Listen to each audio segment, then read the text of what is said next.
Buenas noches, saludos cordiales, gracias por acompañarnos. 100 días de la legislatura, independencia parlamentaria o caja de resonancia del Ejecutivo, 5 proyectos de ley por iniciativa del presidente, todos con el carácter de urgente económico. Alrededor de 30 denuncias de inconstitucionalidad presentadas en la Corte Constitucional. Cantidad, calidad, ¿qué es lo que ocurre alrededor del trabajo parlamentario? Nuestros invitados. Marcelo Espinel. Marcelo es subdirector de la Fundación Ciudadanía y Desarrollo. Es integrante del Observatorio Legislativo. Abogado por la Universidad Central del Ecuador. También nos acompaña esta noche, aquí en el estudio central de Teleamazonas, Jorge Peñafiel. Jorge fue asambleísta por la provincia de Pichincha por el movimiento Construye.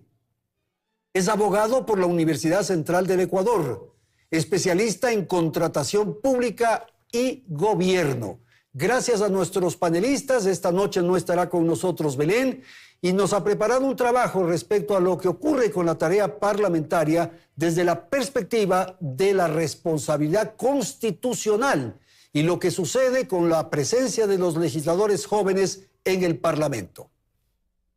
Si no se lleva el debate con educación y respeto, no va a haber debate. El trabajo de la asamblea presidida por el oficialista Nils Olsen no dista mucho del realizado en anteriores periodos. Así al menos lo señala el informe presentado por el Observatorio Legislativo sobre los primeros 100 días de esta asamblea. En cuestión numérica, es decir, asistencias, intervenciones y producción de leyes, es muy similar a otras legislaturas. Pero sí hay datos que llaman la atención. Uno de ellos tiene que ver con la baja calidad de las leyes. Introducen una serie de temas que no tienen que ver con la unidad de materia. Se sigue practicando la reforma sastre, es decir, la reforma que se envía a último momento y donde se aprovecha para introducir disposiciones generales, transitorias y reformatorias que tienen una dedicatoria. El informe agrega la falta de fiscalización y control político y la prácticamente nula participación ciudadana en las comisiones. El debate en las comisiones pues son grupos de interés, sobre todo de carácter económico. Si ustedes ven los niveles de participación ciudadana en comisiones generales ha disminuido totalmente. Si se trata de la evaluación individual a los legisladores,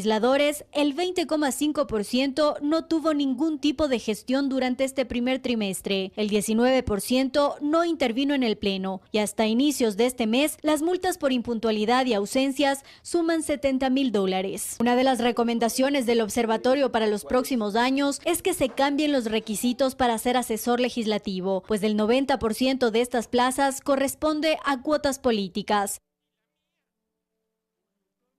Y claro, una primera preocupación que surge, Marcelo, es este afán del presidente de que se aprueben muchas leyes que surgen en Carondelet con el carácter de urgente económico. Buenas noches. Andrés, buenas noches. Jorge, buenas noches. Un cordial y atento saludo a la audiencia. Sí, sin duda es preocupante. Tenemos una Asamblea Nacional que en los 100 primeros días se ha enfocado en legislar para la coyuntura. Incluso esto se refleja en el bajo número de proyectos de ley presentados por los asambleístas. Durante los 100 primeros días tenemos 31 proyectos de ley presentados por los legisladores frente a estas 5 leyes que ha aprobado la Asamblea Nacional. De estas son todas urgentes en carácter económico, ¿no? Es decir, son iniciativas del presidente de la República. También llama la atención que no se está retomando el debate de aquellas leyes que ya estaban listas para poder ser aprobadas por la Asamblea Nacional.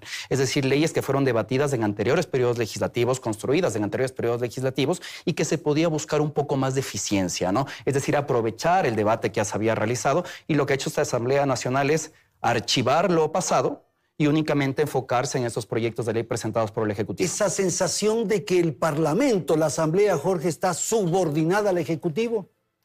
No me cabe duda. Muy buenas noches con Gracias. todos. Igualmente, un saludo, Marcelo, un saludo, Andrés.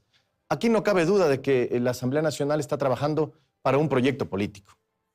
No hay una verdadera representación de la gente y de la ciudadanía en la Asamblea Nacional.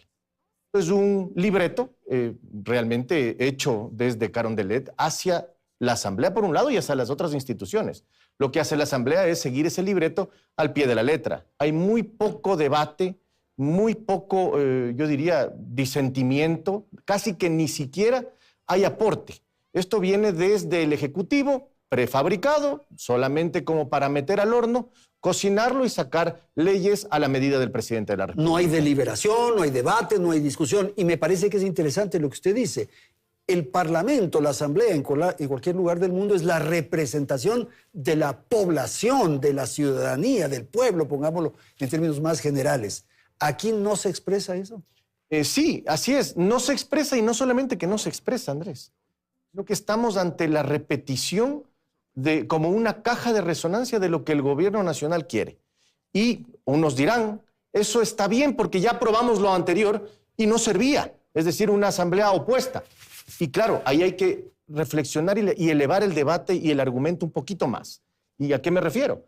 Nosotros tenemos que entender que la Asamblea Nacional es un ente político por sí mismo, que tiene que tener la lógica local expresada dentro de la opinión pública y de la legislativa. O sea, un reflejo de alguna manera de lo que está pidiendo, lo que está anhelando la población. Eso tiene que estar en el Parlamento. Así es. Y si es contestataria, que eso es un poco lo que molesta en algunos sectores, tiene que el gobierno nacional, el Ejecutivo, lograr que esos disentimientos, esos conflictos, se resuelvan de la mejor manera a través del debate, del acuerdo, del acercamiento, y no necesariamente del conflicto, del señalamiento, y que termina siendo perjudicial para todos. Ahora, Marcelo, estamos asistiendo a un momento extremadamente complejo del país. Tenemos este asunto de la inseguridad, la declaración de guerra interna. Se requiere que las leyes apoyen ese afán presidencial para combatir a las organizaciones del delito, por favor. Sin duda que sí, pero yo creo que hay que separar el fondo de la forma. ¿A qué me refiero? Creo que es indudable que tenemos que debatir al respecto, por ejemplo, de la imputabilidad de los menores. Tenemos que debatir sobre si es viable o no el indulto que se le puede otorgar a un miembro de la fuerza pública antes de que exista una sentencia. Pero eso bajo ningún concepto busca el equilibrio fiscal. Y ahí vamos a la forma. Ahí viene el problema. Entonces, si es que planteamos un proyecto urgente en materia económica que busque el equilibrio fiscal, no lo convirtamos en una fanesca metiendo temas que ni al caso. Eso llaman la unidad de materia, digamos. Exactamente. Porque ahí meten, como usted dice, muchos temas en la misma bolsa. Y eso es justo lo que se está discutiendo en la Corte Constitucional. El hecho de que si es que este tipo de temáticas tienen que ver con un tema referente al desarrollo económico, al equilibrio fiscal. Y ahí sí coincidiendo con lo que mencionaba Jorge. Estamos nuevamente frente a una Asamblea Nacional similar al del periodo 2013-2017, que se convirtió en una asamblea de alzamanos. Asambleístas que no cuestionan los proyectos de ley enviados por el Ejecutivo y que de esta manera lo que hace es que los ciudadanos veamos nuevamente un legislativo que carece de credibilidad y de legitimidad. Ahora, entonces nosotros estaremos dando la espalda al pueblo ecuatoriano. El pueblo necesita, exige leyes que le permitan, que le den instrumentos, herramientas al presidente para combatir al delito. No me cabe duda que tenemos que todos apoyar en ese objetivo. Claro que sí. Es decir, combatir al enemigo de todo el Ecuador, que es el crimen organizado. Pero lo que no podemos hacer es intentos equivocados de esta lucha. ¿A qué me refiero? Si tú planteas una ley inconstitucional de entrada y la envías inconstitucional a la Asamblea, te aprueban inconstitucional, terminas en la Corte perdiendo por las demandas de inconstitucionalidad, entonces el error no es de la Corte. El error es de quien hizo la ley en primera instancia y la mandó sabiendo que estaba cometiendo una inconstitucionalidad. Pero el error también es de la Asamblea. Y además, ahí obviamente, está para revisar, para corregir, para mejorar, en fin. Pues. Así es, y evidentemente este afán de la Asamblea de ser alfombra del Ejecutivo, ¿no? No vemos un asambleísta, con todo el respeto a los asambleístas, pero no vemos un asambleísta que tenga la capacidad de ponerle los puntos sobre las íes a los temas, que le diga al presidente de la República, presidente, aquí se equivoca, en este punto se equivoca, y tal vez sería mejor volverlo constitucional y de esa manera salvar la posibilidad incluso de presentarse una demanda de inconstitucionalidad luego. Es decir, si no hay un presidente que tenga la certeza, el interés verdadero de hacer leyes que vayan de la mano con la Constitución y una asamblea que le diga los errores que está cometiendo, vamos a tener este problema. La inconstitucionalidad de todas las leyes, que significa finalmente no haber hecho nada. Y por tanto, contrario a la propia guerra que se está librando a cabo, ¿no? ¿Quién asume la responsabilidad, un poco en atención a lo que acabamos de escuchar, de estas leyes mal estructuradas? Yo creo que hay una responsabilidad clara del Ejecutivo. La función ejecutiva es quien envió estos proyectos de ley y la Asamblea Nacional tiene una labor importante que es debatir y mejorar los proyectos de ley. Pero si es que estamos frente a una Asamblea Nacional que no cuestiona, frente a una Asamblea Nacional que no debate, y que piensa que la imposición de la mayoría, una mayoría frágil, dicho sea de paso, es el camino a seguir, no estamos hablando de una verdadera democracia. Yo creo que incluso en las audiencias que hemos visto en los últimos días en la Corte Constitucional se observa la calidad del trabajo de los abogados, tanto de la presidencia de la Asamblea Nacional, los abogados de la Asamblea Nacional, así como también de la Presidencia de la República. Abogados que seguramente estuvieron involucrados tanto en la propuesta de estos proyectos de ley, así como también en el mecanismo de aprobación. La defensa en la Corte Constitucional, Jorge. Yo creo que ha sido, con todo respeto a los abogados, a los colegas que trabajan en la Presidencia de la Asamblea Nacional y también de la Presidencia de la República, ha sido paupérrima. Bueno, y lo entiendo, porque al final tampoco es tan fácil demostrar la constitucionalidad de algo que es evidentemente inconstitucional. Pero en todo caso, yo creo que han quedado muy mal y creo que en este momento no queda nada más que esperar un dictamen evidente de la Corte Constitucional que vendrá, sin duda alguna, señalando las inconstitucionalidades. Ahora, se ha producido un enfrentamiento, un choque de trenes con la Corte Constitucional y el Gobierno Nacional. ¿Qué lectura tiene usted respecto a lo que ocurre fundamentalmente con la marcha que propuso el presidente Noboa? Yo creo, querido Andrés, que el presidente de la República en este punto sí comete un error, que es pretender establecerle la culpabilidad de la violencia y de las condiciones del crimen organizado en el Ecuador a la Corte Constitucional.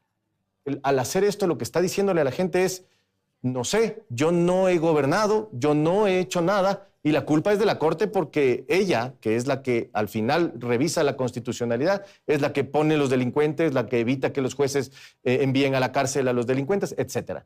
Yo creo allí que el presidente de la República se equivoca, necesita entender un poco más la constitucionalidad, las normas, cómo funciona el régimen jerárquico en el Ecuador de la normativa, así como también de las funciones propias de cada una de las instancias. Lo que podría pasar, y creo que ahí Marcelo es más autoridad para decirlo, es que si es que el Gobierno Nacional, el Ejecutivo, se enfrenta a la Corte Constitucional con el objetivo de, en la consulta popular, quitarle las atribuciones, o más bien dicho, establecerle un control político a la Corte a través de un juicio político, estamos viendo entonces la toma del Estado completamente por parte del Ejecutivo, lo cual podría derivar en una autocracia. Entonces ese es el tema que un poco están señalando algunos observadores, que hay un autoritarismo, que hay un afán de someter a la Corte Constitucional a este control político, hay este choque de trenes, busca políticamente el presidente tener un adversario, un poco también en lo que decía Jorge, en el bien y el mal, para simplificar. Yo estoy haciendo el bien, yo quiero mejorar este país, pacificar, pero ellos son los malos. Hay que tener mucho cuidado con esto. En el año 2011 los ecuatorianos nos dijeron en un sábado que le permitamos al presidente de la República meter las manos en la justicia, porque a partir de eso sí va a poder cambiar la realidad de la justicia en Ecuador. Y ahora nuevamente se pretende echar la culpa a la justicia.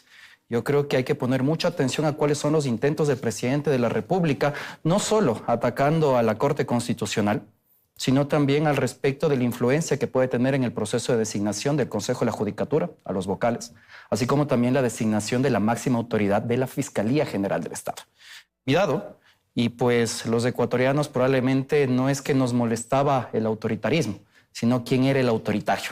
Y yo creo que este tipo de alertas se tienen que levantar independientemente de quién sea que esté en el poder. Ahora, se puede pensar que la Asamblea podría ser una especie de atajo de ir por un lado frente a los problemas que habíamos tratado que se producen en el país. Por supuesto, pero yo creo que aquí tenemos dos aristas, Andrés. La una es que el presidente tiene una mayoría frágil. Dicho sea de paso que se obtuvo 78 votos para poder aprobar la ley de transparencia social, la denominada ley de fundaciones. Ya no tuvo una mayoría grande, controlable, y eso pues también pone en duda si es que va a poder seguir controlando el legislativo. Pero aquí está la otra arista. Yo creo que los ciudadanos, más allá de la polarización en la que vivimos ahora, estamos viendo falta de gestión. Y esa falta de gestión termina afectando a la imagen de la Asamblea Nacional, a la imagen del presidente, la posibilidad incluso de gestionar acuerdos. Porque tengan la seguridad que probablemente muchos independientes Así como también algunos de los militantes de ADN se estarán cuestionando si es que ADN llegará con esa misma fortaleza de cara al 2027 a las elecciones seccionales. Y eso seguramente ya se está calculando dentro de la Asamblea Nacional. Eso hace que el ciudadano ya no se identifique con la Asamblea Nacional y que se vuelva mucho más maleable el tema de las mayorías, que existan esas mayorías móviles dentro de la Asamblea. Ahora, es un reclamo nacional desde hace muchísimo tiempo, Jorge, que se requiere gobernabilidad, que hay que darle las capacidades al gobernante para que lleve adelante sus propuestas, sus anhelos. Y siempre había dificultades con el Parlamento y había la pugna de poderes, otras veces se iban al otro extremo, la aplanadora. En el caso actual tenemos un Parlamento que es sumiso, digamos, al gobierno central y lo cuestionamos. Querido Andrés, yo creo que en esta realidad legislativa no estamos viviendo una aplanadora, sino una licuadora. Estamos viendo cómo se mezclan entre partidos, entre intereses, entre unos buenos, en otros malos, el camisetazo, con el objetivo de dar pie a una negociación con el Ejecutivo permanente. Porque hay que decirlo y con claridad, los asambleístas que se pasaron del un lado al otro para apoyar al gobierno nacional lo hicieron a cambio de algo. No me refiero a que sea, digamos, directamente un beneficio económico o algo así. Espero que no. Pero sí es a cambio de algo, algún beneficio político, alguna condición, alguna circunstancia. Eso, por ejemplo, ya de entrada dice mucho de lo que es esta Asamblea Nacional. Esta Asamblea Nacional no tiene ningún tipo de reparo en hacer acuerdos. Bueno, pero eso ha ocurrido en la historia del Parlamento ecuatoriano. Los camisetazos, los cambios de bando han ocurrido. Y por eso es que estamos como estamos, porque no se persiguen principios y objetivos políticos, sino que se persiguen intereses personales y de grupo, de gremio, de sector. Ahora, ¿qué podemos hacer? Un poco lo que creo que sí tenemos que hacer claramente y la ciudadanía tiene que entenderlo. Tienen que saber elegir. Y ahí sí necesitamos un cambio a nivel del sistema de partidos, de las reglas democráticas que existen en el país, para poder llegar a esos objetivos de que el representante verdadero de la Asamblea sea un fiel representante de los intereses de la ciudadanía y de alguna manera mejorar las condiciones. Pasa por requisitos para ser asambleísta, pasa por reformar el régimen de partidos, pasa por también establecer sanciones claras a ciertas conductas. No puede ser que tengamos garabateros en la Asamblea Nacional. No puede ser que tengamos a los familiares contratados entre unos y otros con el objetivo de sacarse de la legalidad y tener a toda mi familia trabajando en la Asamblea. Es decir, hay muchos elementos que tenemos que trabajar. Por eso yo creo que la reforma tendría que ser una reforma profunda a todo el sistema de partidos y a las condiciones democráticas. Se vuelve casi imposible porque quienes tienen que hacer esas reformas son los propios legisladores y no se van a hacer daño ellos mismos. Bueno, había una vía, Andrés, y con esto termino. Sí. Había una vía, que era la Asamblea Constituyente. Y la propuso el presidente de la República en la campaña. Y hoy día ya no la está diciendo, ya parece que se está arrepintiendo. Es más, si ya hubiéramos hecho la Asamblea Constituyente y nos hubiéramos obviado las 2 consultas populares que se han hecho en el gobierno de Daniel Noboa, tal vez ya estaba hasta financiada. El tema es que el origen, digamos, de esta Asamblea que hoy estamos analizando por los 100 días, existían estos 2 bloques tan grandes, tan poderosos, ADN y el correísmo. Es obvio, es lógico, si quiero gobernar y si quiero que me aprueben mis leyes, que debo llegar a acuerdos, que tengo que hacer acercamientos con otros partidos, con otras agrupaciones y con otras personas al interior de la Asamblea. Sin duda que sí. En cualquier parlamento tienen que existir acuerdos, siempre y cuando sean transparentes, sea sobre la mesa y que sean acuerdos programáticos sobre una agenda legislativa. Pero cuando el acuerdo implica te voy a dar la candidatura a la alcaldía del Cantón Vinces, cuando el acuerdo implica te voy a dar una cuota de funcionarios en el ministerio tal, claramente no estamos hablando de un acuerdo transparente. Y eso es lo que no hace nuestra Asamblea Nacional. Yo creo que hay que ser claros con esto, Andrés. Nos ofrecieron un nuevo Ecuador que se extendía a la Asamblea Nacional, pero lamentablemente esto no está sucediendo. El presidente Olsen empezó como un partido de fútbol, parece que fue debut y despedida. Los 3 primeros días veíamos una serie de TikToks en los cuales nos decían somos distintos, ahora trabajamos de lunes a miércoles, vean, son las 12 de la noche del sábado y recién acabamos de trabajar. Han pasado 100 días y vemos que la dinámica es la de siempre. Martes y jueves sesiones del Pleno, miércoles comisiones, viernes del famoso territorio.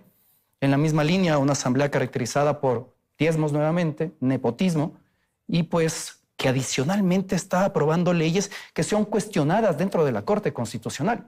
Estamos repitiendo las mismas prácticas que lo que supuestamente ya no iba a suceder. Pero ya no iba a tenemos pasar. que hacer algo, Marcelo, para recuperar un poco la confianza, la fe en la institucionalidad. No confiamos en el Parlamento con estas observaciones y críticas que ustedes han formulado. Somos muy severos con el presidente, el sistema judicial prácticamente está pulverizado. Nos encargamos nosotros mismos de afectar la institución. En el año 2022, si la memoria no me falla, desde Fundación Ciudadanía y Desarrollo impulsamos un instrumento de percepción social que se llama el Barómetro de la Corrupción. Y los ecuatorianos identificaron que la institución que la perciben como más corrupta precisamente son los partidos políticos. Si no confiamos en los partidos políticos y adicionalmente vemos datos del Latinobarómetro que dicen que los latinoamericanos tienden más a aceptar un sistema dictatorial que una democracia, la situación se viene cuesta arriba. Yo creo que la responsabilidad recae en dos aristas, partidos políticos, así como también ciudadanos. Pero yo creo que también hay que jalarle un poquito más las orejas al Consejo Nacional Electoral y recordarle que su función no es únicamente organizar elecciones cada 4 años. Tiene que controlar el sistema de partidos políticos. Democracia interna, porque ellos son los que determinan qué tipo de candidatos tenemos. Así como también el tema del financiamiento de la política, que no se transparente en el país. Yo creo que también, Andrés, y para terminar esta parte, si me permites, hay 2 datos que me gustaría identificar, que creo que ponen en evidencia que el Ejecutivo está controlando la Asamblea Nacional. Del 100% de votaciones que se realizaron en estos 100 días, alrededor de 140 votaciones, solo 2% refiere a fiscalización. Es una asamblea que no fiscaliza. Recordemos de semanas pasadas cómo se dieron las vueltas para declarar la emergencia en el sector salud. Querían, no querían, que sí, que no. Y eso es algo que le hace daño a la democracia. Debe existir independencia de poderes. La gobernabilidad no se puede confundir con independencia de poderes. En la misma línea, las solicitudes de información, y esto me preocupa. En 100 días han presentado cerca de 1.200 pedidos de información por parte de los asambleístas. Solo se ha contestado al 70%, cuando la dinámica siempre ha superado al 90%. Hay una orden del Ejecutivo y de otras funciones del Estado de no contestar a asambleístas, ojo con eso. El tema de fondo es la crisis de la democracia, Jorge. Da la sensación de que la democracia, con estas estructuras que hemos tenido en el transcurso del tiempo, no tienen capacidad de responder, de atender las necesidades populares. Probablemente muchas personas que nos están viendo esta noche dicen, ¿para qué nos sirven los partidos? ¿Para qué nos sirven la Asamblea Nacional? Lo que necesitamos es que se pacifique. Y ahí aparece la gran figura en el telón, que es Bukele. A ver, varias cosas. Yo creo que la calidad de la democracia depende, si bien del sistema de partidos, de los partidos políticos, de las condiciones propias de las reglas democráticas, también depende de la educación y del sistema que nuestro país tiene inserto desde la niñez. Y ahí es en donde tenemos que dar los buenos mensajes. Ese es un tema que definitivamente va a tomar muchísimo tiempo y no es un tema que podamos hacerlo ahora. El día de hoy estamos ante una emergencia, no solo la seguridad, que bien lo mencionas tú, querido Andrés, sino las circunstancias de la institucionalidad del Ecuador. A nivel de seguridad, yo temo mucho que el discurso de vale cualquier cosa con tal de que se consiga un objetivo sea el que vaya a primar. Porque si es que entonces es eso, pongámosle la corona a los más ricos del país que puedan financiar las elecciones eternas de su gente y esa gente combata contra el crimen organizado de una manera absolutamente cruel y despiadada. Pero Jorge, sí, yo me pongo cínico, pero si me han matado a mi papá, si han matado a mi hijo, si está vacunado el vecino de al frente, en fin, bueno, a mí, digámoslo así, coloquialmente, si cabe, ¿qué me importa la democracia? Yo creo que a nivel personal no se puede hacer ese análisis. Yo estoy de acuerdo contigo. Si pasara a alguna persona de mi familia, yo tampoco pensaría en la democracia, sino en la justicia. Pero yo creo que a nivel de país y sobre todo de gobernantes, estamos en la necesidad urgente de pacificar el Ecuador a través de la mano dura, sin duda alguna, que se necesita contra los criminales, contra el crimen organizado, pero al mismo tiempo darle las opciones y las salidas para que el país pueda tener un futuro democrático, medianamente institucionalizado, con una independencia mínima que asegure el tema de la lucha contra el crimen organizado, pero también un futuro mínimo para nuestros niños, niñas y adolescentes. Porque, Marcelo, mientras hablamos de estas cosas y del artículo y de la Constitución y de la norma, siguen matando. Este ha sido, este semestre del 2025 ha sido uno de los años más altos en criminalidad y en asesinatos y vacunas y sicariatos y todo. Pero en la misma línea, por ejemplo, en Nueva Prosperina es una de las zonas del país con la tasa más alta de homicidios. Pero al mismo tiempo, en Nueva Prosperina, el 87% de la población vive pobreza multidimensional. No accede a agua, no accede a educación, no accede a salud, no accede a empleo. Si es que el Estado, así como debe tener esta mano dura, no interviene, también brindando oportunidades a la gente, está abriéndose de puertas abiertas hacia el crimen organizado. Debatiendo y discutiendo si es que es constitucional, si es que es el artículo, si es que es la ley. ¿Qué sacamos? Yo creo que ese debate es necesario. Sí, porque totalmente, porque por algo existen las instituciones. El irrespeto a las instituciones hace que el día de mañana vemos al presidente de la República que no le importa respetar lo que dice la Corte Constitucional y si digo, bueno, si es que el presidente no respeta, ¿por qué yo como ciudadano común voy a respetar la ley? Aquí todos vivimos en un Estado de Derecho, todos tenemos que respetar las leyes que rigen el país y las autoridades políticas son las llamadas a dar precisamente ese ejemplo. Y eso creo que es algo que nos estamos olvidando. Al ecuatoriano, a los ecuatorianos al parecer nos encanta que aparezca siempre el dueño de la hacienda diciendo a ese juez hay que mandarlo detenido, a ese fiscal hay que mandarlo detenido. Y ese no es el camino, no es el camino para poder garantizar una democracia, Andrés. Hay que tener mucho cuidado con esto. Coincido contigo. Es necesario la mano dura. Mientras estamos discutiendo, están matando a gente, pero al gobierno hay que exigirle mano dura, pero también una solución clara a los problemas estructurales. Volvamos al inicio, ya vamos a terminar un poco este segmento. La Asamblea Nacional, los 100 días. ¿La Asamblea legisla para el presidente o para las necesidades populares? Yo creo, querido Andrés, que la Asamblea Nacional legisla para sí misma, para su propio partido, bancada, su propio interés personal y eventualmente para la del presidente. Ok, terminamos, Marcelo. No sé su apreciación final. Tal vez una calificación del 1 al 10, estos 100 días de la Asamblea. Yo creo que es una Asamblea Nacional que nos queda debiendo a los ecuatorianos. No se están legislando sobre los temas que nos interesan a los ciudadanos de a pie. Vemos aún que a pesar de los distintos debates que se generan en los distintos espacios, las muertes siguen aumentando, el desempleo sigue aumentando, la crisis en salud no se ha solucionado y la Asamblea Nacional también tiene una responsabilidad ahí, que va más allá de declarar en emergencia el sector salud. Hay leyes que están olvidadas, el mismo Código de la Salud, las reformas que se tenían que hacer al IES. Y si es que la Asamblea Nacional no responde a las necesidades de los ciudadanos, que no se sorprenda cuando los ciudadanos consideremos que es la institución peor calificada del país. ¿Calificación suya de 1 a 10? Yo no le daría más con 5, Andrés. Los mismos vicios del pasado, profesor. Sin duda alguna, muchos vicios, muchos problemas. La Asamblea Nacional no termina de despegar como un ente de creación de leyes y de moral y ética pública. No termina de hacerlo. Mi calificación, querido Andrés, yo creo que no llega más allá de un 4. Ok, señores, muchísimas gracias por asistir a este primer segmento de Hora 25. Hacemos una pausa y volvemos en un instante. Seguimos aquí.